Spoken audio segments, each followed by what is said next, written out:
আপনি কি আপনার মূল্যবান সময় নষ্ট করে দিচ্ছেন শুধুমাত্র মোবাইল স্ক্রিনে সারাদিন চোখ রেখে?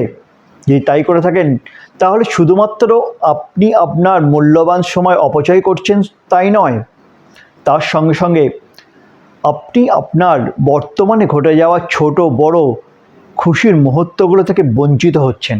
মোবাইল স্ক্রিনে চোখ রাখুন, তার সঙ্গে সঙ্গে বোঝার চেষ্টা করুন যা আপনি সারাদিন দেখছেন তার মধ্যে কোনটা আপনার উপকারে লাগবে, কোনটা আপনার উপকারে লাগবে না। শুধু শুধু সময় নষ্ট করে জীবনের ভালো মুহূর্তগুলো থেকে আপনি বঞ্চিত হবেন না।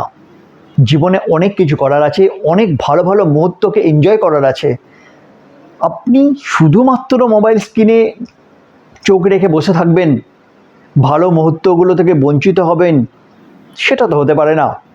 তাই মোবাইল স্ক্রিনের স্ক্রিন টাইমিংটা একটু দেখে রাখুন যে আপনি কতটা সময় মোবাইলের মধ্যে দিচ্ছেন, কতটা আপনার দরকারে লেগেছে, উপকারে লেগেছে, কতটা আপনাকে হ্যাপি করতে পেরেছে, আর কতটা শুধুমাত্র সময় নষ্ট করেছে।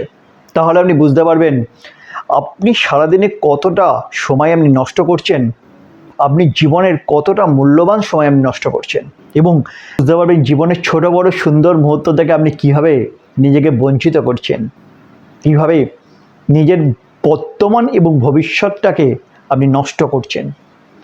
তাই মোবাইলের স্ক্রিনে চোখ রাখুন, কিন্তু বুঝে শুনে, মূল্যবান সময় নষ্ট করে নয়।